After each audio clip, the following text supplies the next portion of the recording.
Jack Doohan. At the time of this recording, on the 25th of April 2025, he is still a full-time Formula 1 driver for Alpine.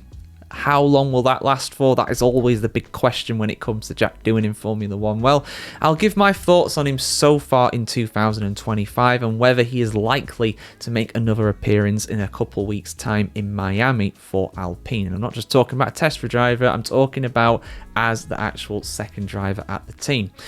So I think it's been a bit troubled, to say the least, from Jack Doohan. And I don't really blame him. There is a lot of pressure on him. We know what the management style of people like Flavio Briatore is. I know that Doohan is actually one of his drivers. He is his agent, is Flavio Briatore. But, you know, there's clearly a lot of pressure on him.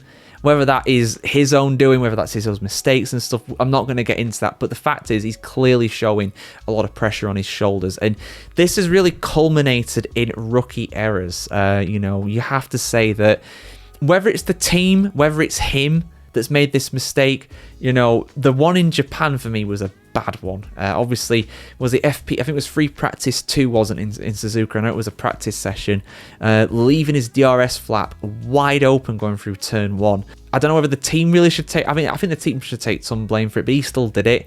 He actually got away with it. He did do it twice, I think. The first time he got away with it, but after that, it was a disastrous crash, and that was very much a rookie error. And I think it does scream of somebody who is trying to impress, Pierre Gasly, and we'll get on to Pierre Gasly, his teammate Alpine, is clearly faster. And that's no disrespect. Alpine have really, really relied on Pierre Gasly at times over the last few years. His performances at times have been incredible, have Gasly. And he's obviously a much more seasoned veteran. He's a race winner. He was a winner of a Grand Prix in an Alpha Tauri, no less, as well.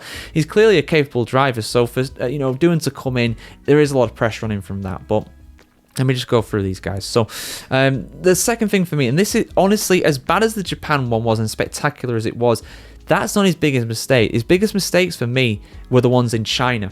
Because in China, he made 2 identical errors, 2 identical, desperate, last of the late breakers overtakes where he locked up and slammed into the side of cars on 2 occasions, once in the sprint race and one in the actual Grand Prix. Did the same thing twice, got 2 exactly the same penalty points on his license, I believe, for that. Just reckless driving. Fool me once, shame on you. Fool me twice, shame on me. And unfortunately, it's shame on Jack Doohan for doing that, because you can make these mistakes as a rookie, but you've got to learn from them.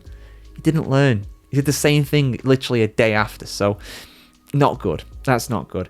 Also, not the best has been his qualifying as well. He's made it through to Q2 only twice, albeit one of them was P11, I believe it was, in Bahrain, so he almost went to Q3 on that occasion. But, his qualifying performances have not been great, and that's really set him off poorly for these races at times, where he's really needed to make these lunging moves, these desperate overtakes to try and make up ground on Pierre Gasly, try and get some points, because he's still, the fourth thing we learned, he's still no points, and this is big. There's not many drivers that haven't scored points this season. There's only the likes of Gabriel Bortoleto, who's been at Sauber, where they've really struggled. Fernando Alonso, surprisingly, I guess it's not the worst company to be in, but and Liam Lawson as well. I believe those are the only 4 guys not to score points so far. Jack Doohan in that unwanted nil point club.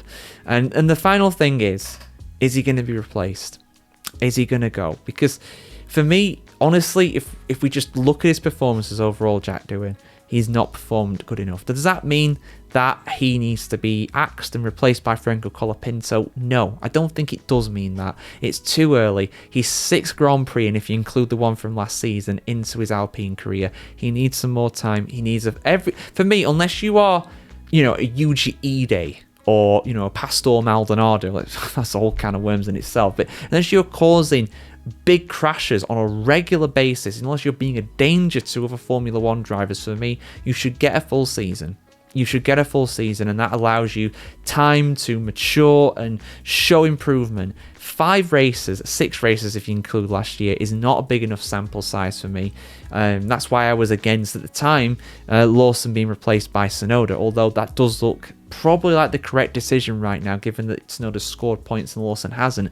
But we don't know if Lawson would have improved given enough time.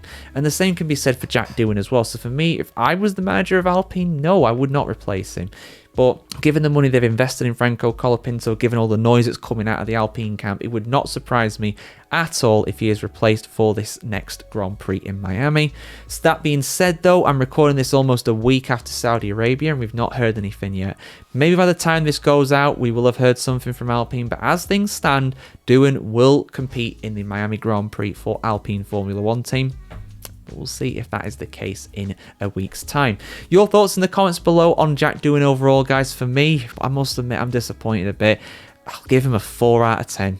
I think, honestly, I think that's how he's performed so far. He's not been very impressive at all. He really hasn't been. And again, not learning from your mistakes, that is the biggest sin that in Formula 1. And that will mean that you're out of the exit door faster than you can say Argentine pesos. But yeah, we will see you soon for some more Formula 1 content right here on the channel, guys. Have a fantastic day wherever you are in the world, and we'll wait to see what happens with Doohan before Miami.